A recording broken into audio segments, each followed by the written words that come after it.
आज in the ratio 2:3। दो बच्चों का प्रेजेंट एज जो है इस समय वो क्या है 2:3 का है, 2:3 का है। 5 years ago 5 साल पहले उन दोनों का रेशियो 5 years ago उन दोनों का जो रेशियो है वो 1:2 का था। तो find their present age. Present age क्या होगी? प्रेजेंट एज क्या होगी दोनों की? जैसे क्वेश्चन को समझते हैं। दो बच्चों का एज आज का वो क्या है? दो बच्चों का प्रेजेंट एज जो है 2:3 है। 5 साल पहले दोनों का एज का रेशियो 1:2 था। उनकी प्रेजेंट एज क्या है? तो let the present age be, let the present age be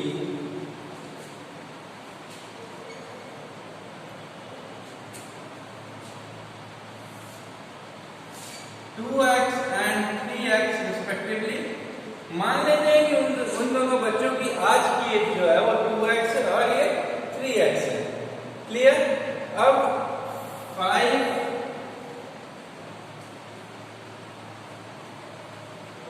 years ago की अगर बात करें हम तो पहले की एज जो है आज उसकी 2x है। तो एज ऑफ फर्स्ट चाइल्ड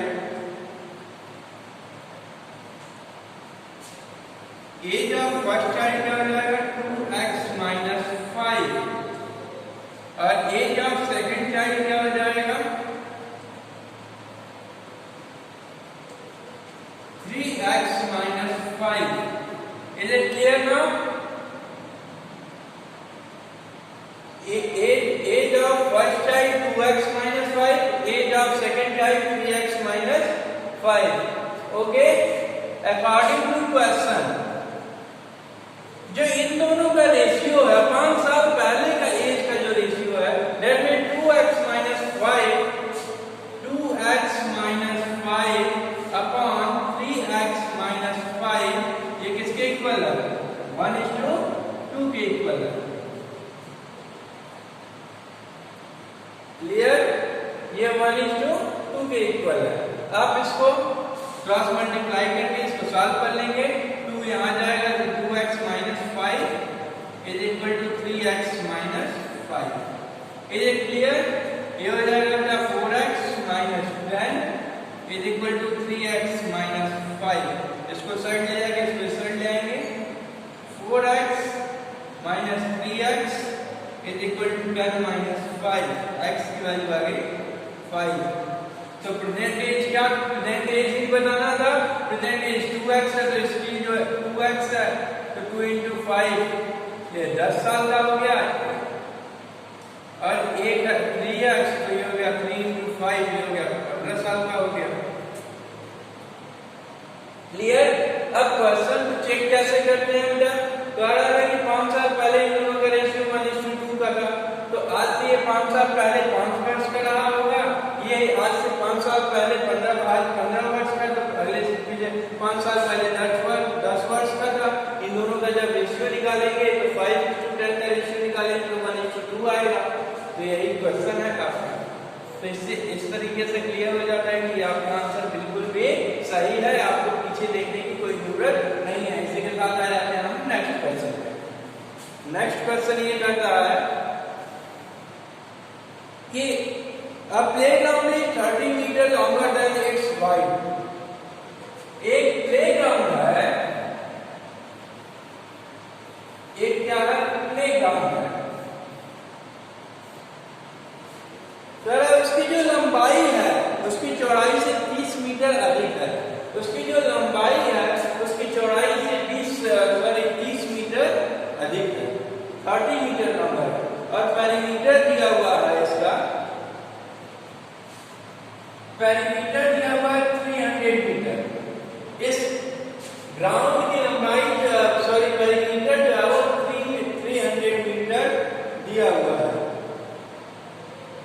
और कह रहा है कि जो लंबाई है चौड़ाई से 30 मीटर अधिक है। तो लेट द चौड़ाई अगर x मान लेते हैं तो इसकी जो लंबाई हो जाएगी x + 30 हो जाएगी।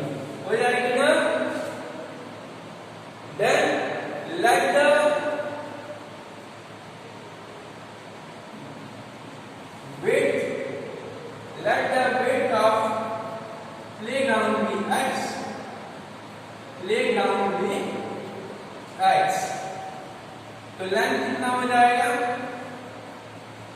लेंथ जो है x प्लस 30 हो जाएगा बेटा। अकॉर्डिंग टू क्वेश्चन जो पेरीमीटर है वो 300 दिया हुआ है। तो पेरीमीटर ये रेक्टेंगल है ग्राउंड आपका, क्योंकि लंबाई और चौड़ाई दोनों जगह है इसलिए ये रेक्टेंगल है। तो अकॉर्डिंग टू क्वेश्चन पेरीमीटर जो है वो कितना दिया हुआ है? 300 दिया हुआ है। तो पेरीमीटर ऑफ रेक्टेंगल क्या जानते हैं? 2 क्या होता है? 2 ब्रैकेट में l plus b is equal to 300 आपको दिया हुआ है। लेंथ आपको यहाँ पे रख देना, बेस x माने यहाँ रख देंगे। ये हो जाएगा 2, लेंथ कितना है x प्लस 30 प्लस ब्रेथ कितना है x इज इक्वल टू 300। इसको सॉल्व करते हैं। 2x plus 30 is equal to 300। ये 2 से ये कैंसिल हो जाएगा, 150 टाइम्स में हो जाएगा 2x plus 30 is equal to 150। 2x is equal to 150 minus 30, 2x is equal to 120, x की वैल्यू हो गई 120 by 2 से ये 60 टाइम्स में, x की वैल्यू आ गई 60। अब मीटर में है एवरी मीटर में आएगा, x की वैल्यू आ गई 60 मीटर। तो लेंथ क्या हो जाएगा? यहाँ पे देख लेते हैं, लेंथ क्या हो जाएगा?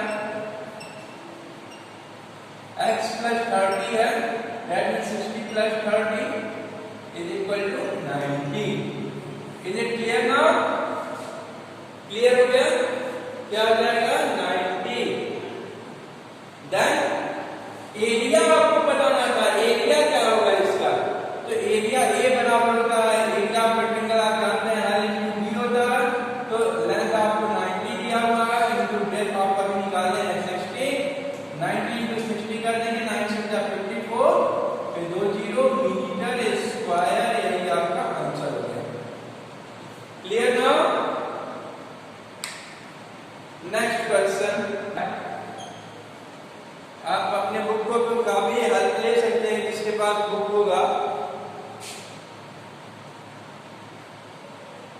यहां से यहां तक 2a के लिए 2a दिया हुआ है, ये 3 दिया हुआ है, ये 3a दिया हुआ है, यहां से यहां तक ये 2 दिया हुआ है। इतना ही चीज दिया हुआ है। कह रहा है कि all the corners are right angle and the dimension are given in the centimetre. जो भी जितने भी डायमेंशन है ये सेंटीमीटर में है।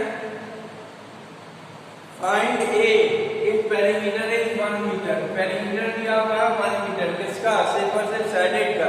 सैडेड एरिया ये है आपकी, इसका पेरीमीटर सिर्फ और सिर्फ आपको 1 मीटर दिया हुआ है। तो बड़े ध्यान से देखेंगे बेटा, तभी आएगा आपको समझ में, अन्यथा नहीं आएगा। पेरीमीटर दिया हुआ है तो बस सैडेड एरिया का तो मान लेते हैं कि यहाँ से इनको हम डिलीट कर देते हैं। इसको क्या करते हैं बेटा, हम यहाँ से डिलीट अप कर देते हैं, यहाँ से हमने इसको हटा दिया। तो सैडेड एरिया यही हो गया। ठीक, तो अब ध्यान से देखिए कि मतलब कि सम ऑफ ऑल बाउंड्रीज जो है ये इसका जो ये यहाँ से शुरू करते हुए ये जो है यहाँ से अगर शुरू करें तो ये और ये, इसका जो पेरीमीटर है 1 मीटर दिया हुआ है। ओके, तो अब देखते हैं कि अब इनका जो अकॉर्डिंग टू क्वेश्चन क्या करता है। सीधा सीधा इसमें कोई लेट सपोजिशन नहीं है, सीधा सीधा अकॉर्डिंग टू क्वेश्चन है। अकॉर्डिंग टू क्वेश्चन पे हम मूव करते हैं।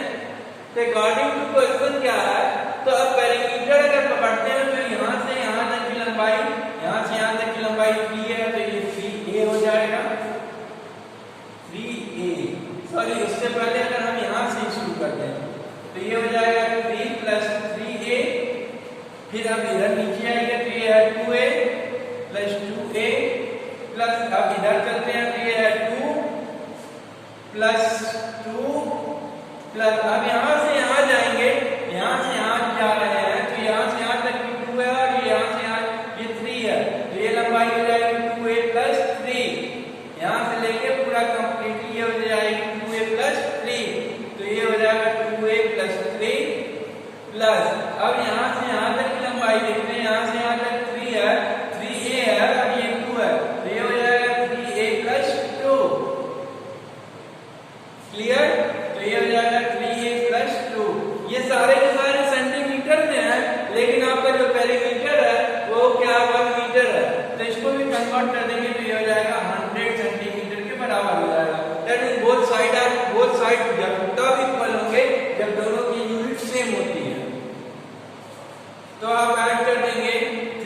5 5 10 10 प्लस इसको भी ऐड करेंगे तो 10 ए आएगा 10 A equal to 100 10 A equal to 100 minus 10 10 A is equal to 90 A equal to 90 by 10 10 9 times A की वैल्यू आ गई 9 ये होगा आंसर।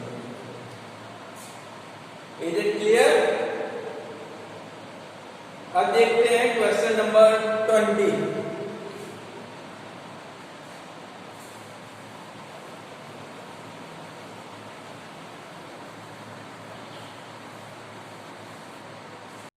सेंटीमीटर्स में क्या है, सेंटीमीटर्स में दिए गए हैं। ये है एक है 5x प्लस 3, एक है 3x प्लस 7 और एक है 1 plus y by 3। 1 by 3 by हिसाब से तो मतलब होता है 1 बाई 3। ये आपको लेंथ दी गई है ट्रायंगल की, ये डायमेंशंस दिए गए हैं। आपसे पूछ रहा है कि एक ट्रायंगल इज इक्विलेटरल।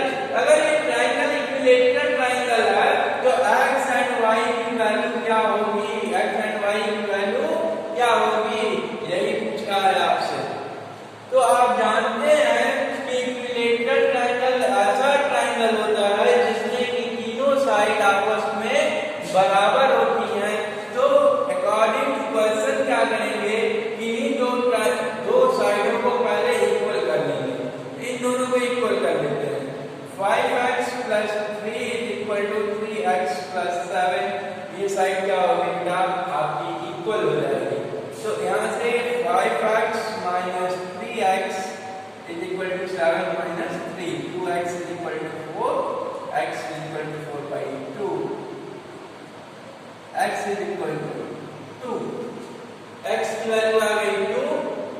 अब इन दोनों साइडों की हम इक्वल कर लेते हैं क्योंकि ये भी तो साइड ही है, ये भी तो इक्वल है। तो ये हो जाएगा 1 plus y by 3 is equal to 3x plus 7। x की वैल्यू यहाँ सब्स्टिट्यूट कर देंगे तो ये हो जाएगा 1 plus y by 3 is equal to 3 into 2 plus 7। 1 plus y by 3 is equal to 6 plus 7। y by 3 1 plus y by 3 is equal to 30। y by 3 is equal to 13 minus 1। y by 3 is equal to 12। y is equal to 12 into 3। y is equal to 36। Is it clear now? x की value आ गई 2 और y की value आ गई 36। यहीं पे आपका ये क्वेश्चन समाप्त होता है। अब आगे चलते हैं हम अगले क्वेश्चन की तरफ।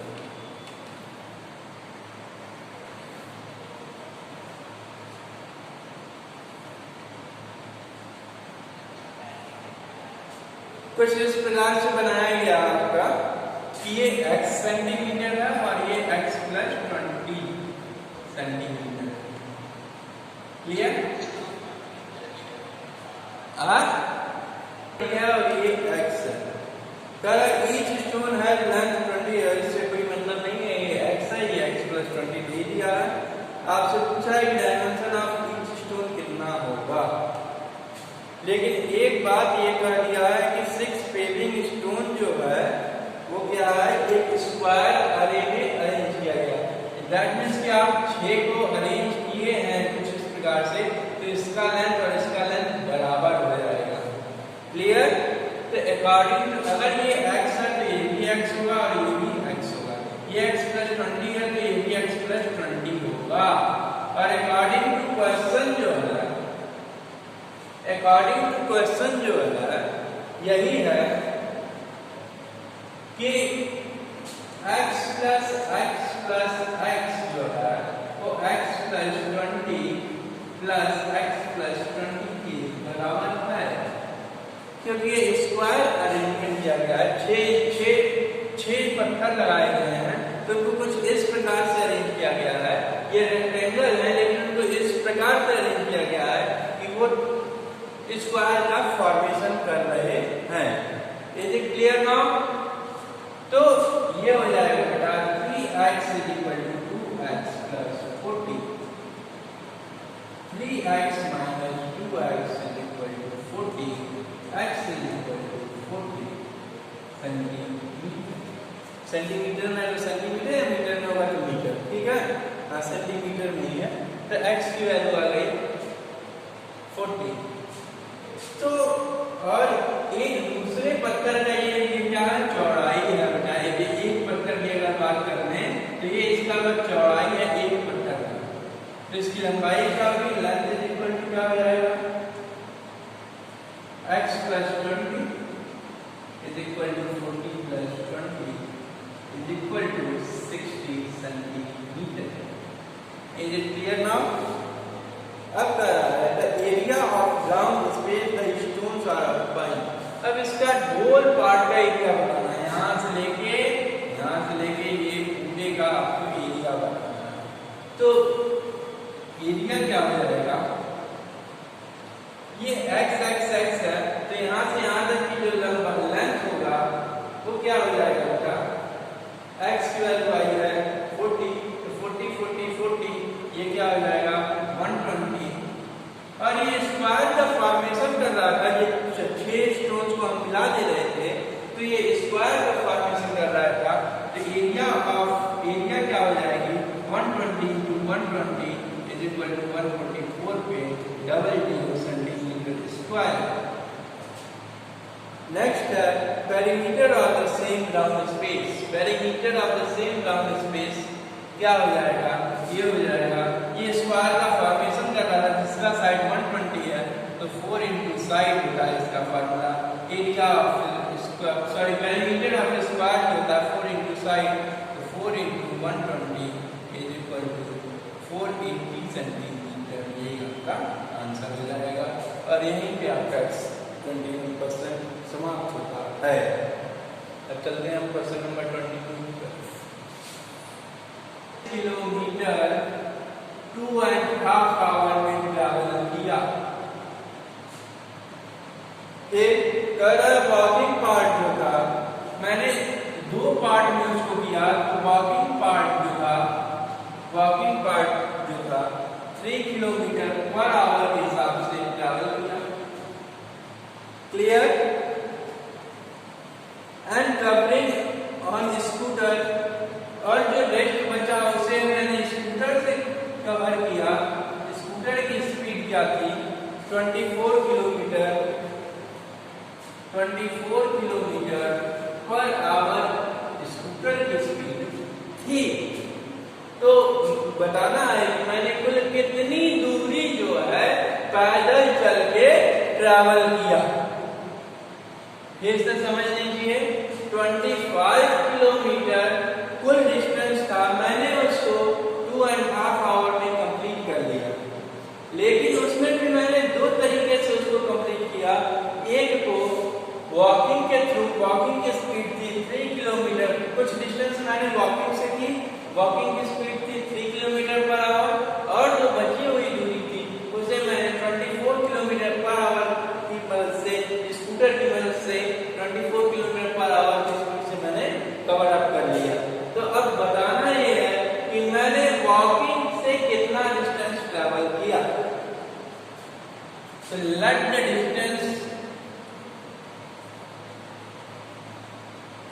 डिस्टेंस बाय वॉकिंग, कितना डिस्टेंस ट्रैवल किया वॉकिंग से, dx। मान लेते हैं मैंने वॉकिंग से स्पीड जो है वो x, तो डिस्टेंस ट्रैवल्ड बाय स्कूटर क्या हो जाएगा, distance travelled bye scooter. Scooter से मैं कितना डिस्टेंस ट्रैवल किया होगा वो क्या हो जाएगा, टोटल डिस्टेंस 25 क्या, x किलोमीटर यहाँ ट्रैवल कर ही लिया, तो 25 माइनस x किलोमीटर में स्कूटर से ट्रैवल किया। Is it clear now? अब बात आती है अकॉर्डिंग टू क्वेश्चन। आपको यहाँ पे भी वॉकिंग का डिस्टेंस पता चल गया, डिस्टेंस पता चल गया स्कूटर का भी। तो अब अकॉर्डिंग टू क्वेश्चन जो है कुल समय कितना लग रहा है 2.5 आवर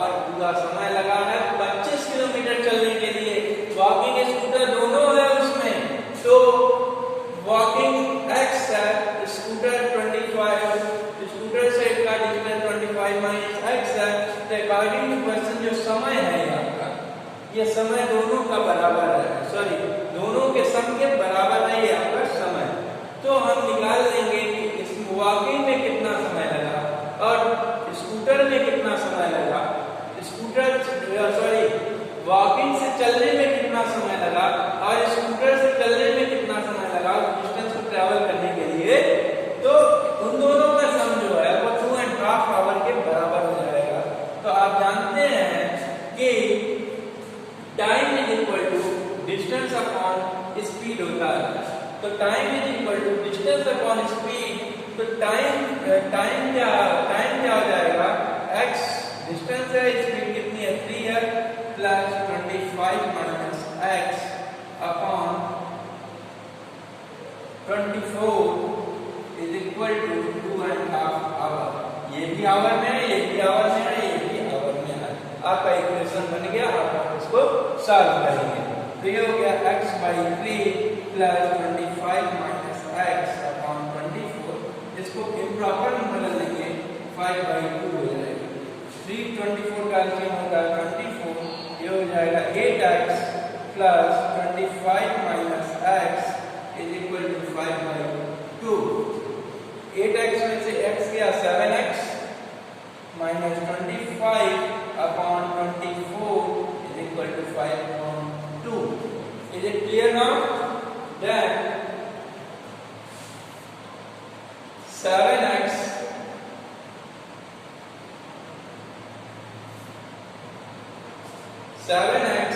minus 25 into 2 का मल्टीप्लाई होना है, इसमें क्रॉस मल्टीप्लाई कर देंगे इज इक्वल टू 24 into 5। आपको जरूरी नहीं है कि आप 24 और 5 का मल्टीप्लाई करो, तो इसको आप आज में भी मल्टीप्लाई कर सकते हो।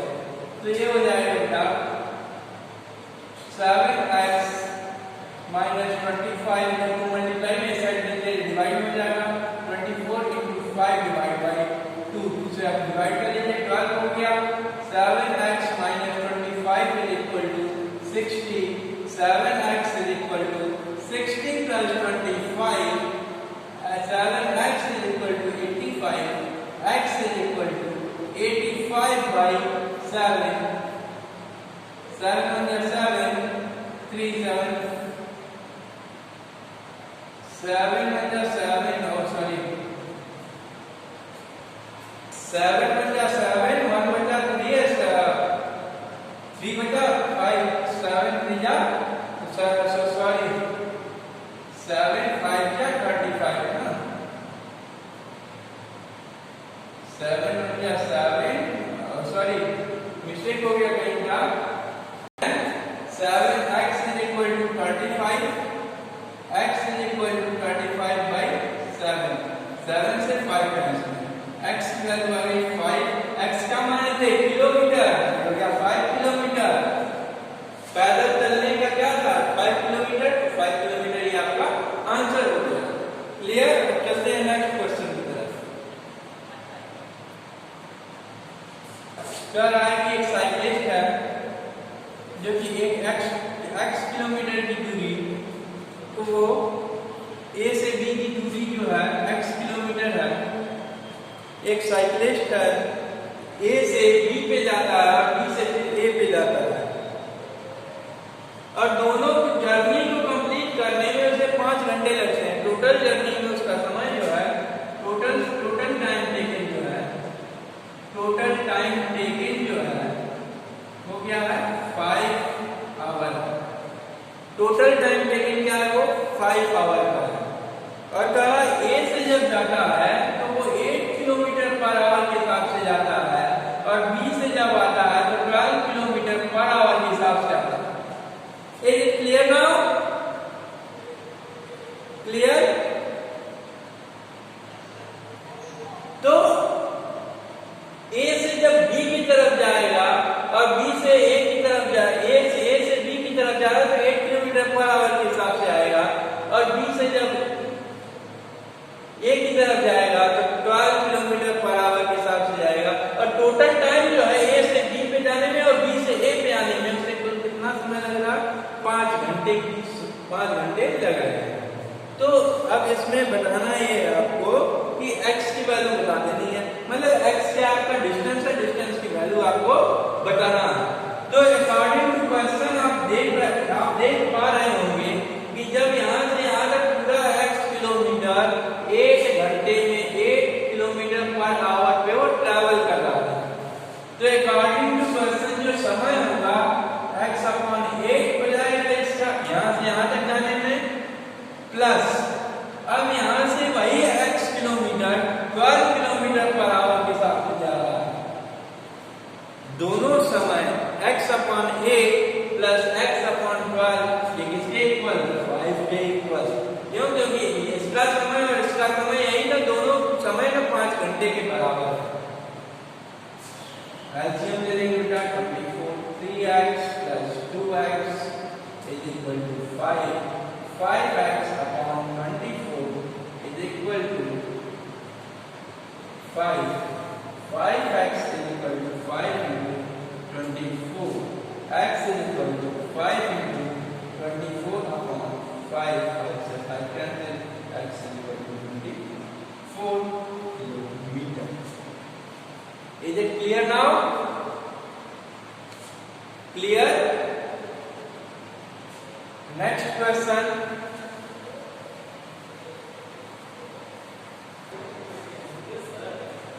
मुझे आपको दो टर्म फोन आ रहा है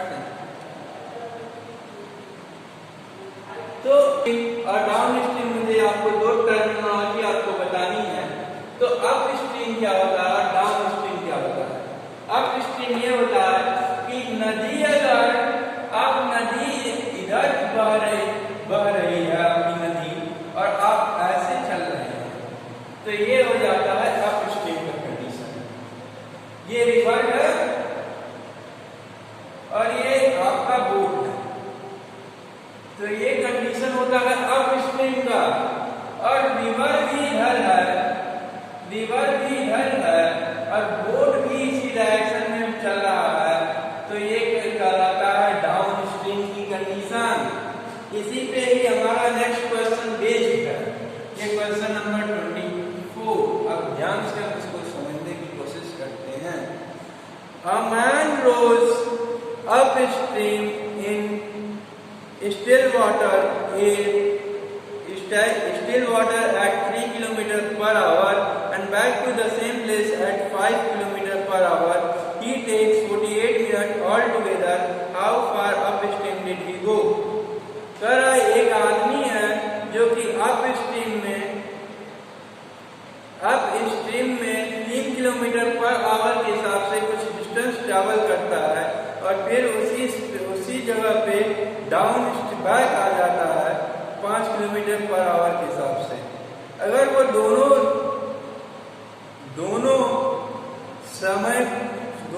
ने साथ समय लिया और वो है आपका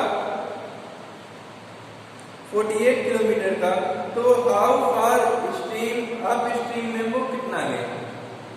clear?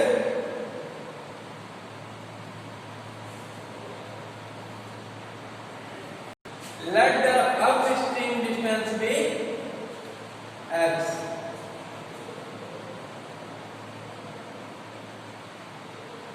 Upstream distance be x. According to question, x kilometre मान लेते हैं। कह रहा है कि अपस्ट्रीम में जब जा रहे हैं तो 3 किलोमीटर पर आवर के हिसाब से जा रहे हैं, तो x अपॉन 3 प्लस, फिर से समझ लीजिए, देखिए लेट द अपस्ट्रीम डिस्टेंस क्या है, वो x है। तो अकॉर्डिंग टू क्वेश्चन क्या है कि जो जितना वो डिस्टेंस अपस्ट्रीम में जा रहा है उतना ही वो डाउन स्ट्रीम में भी जा रहा है। तो लेकिन अपस्ट्रीम में वो 3 किलोमीटर पर आवर के हिसाब से जा रहा था, तो according to question x by 3 plus x upon 5, ये x डिस्टेंस है, ये स्पीड है, तो डिस्टेंस अपॉन स्पीड टाइम देता है। तो ये टाइम और x अपॉन 5 ये भी टाइम है, दोनों का समय जो है 48 मिनट लग रहा था, इसे मैंने आवर में कन्वर्ट किया तो 60 से डिवाइड कर दिया है। इसको सॉल्व कर दिया 3 और 5 का एलसीएम 15, 3 5 जा 15, 5 से 5x, 5 से यहाँ पे 3 डिवाइड हुआ 3 टाइम्स में 3 का यहाँ मल्टीप्लाई 3x इक्वल टू 40/60। अब 5 3 8x अपॉन 15 होता क्या है इक्वल टू कि आप नीचे से नीचे डिवाइड कर सकते हैं, ऊपर से ऊपर की तरफ डिवाइड कर सकते हैं। तो 15 से 4 टाइम्स में डिवाइड हो गया, 8 से ये 6 टाइम्स में। अब ये एक साइड में आप ऊपर नीचे डिवाइड कर सकते हैं, 2 से 2 टाइम्स में, 2 से 3 टाइम्स में। x की वैल्यू आ गई 3/2, आप इसे क्या करते हैं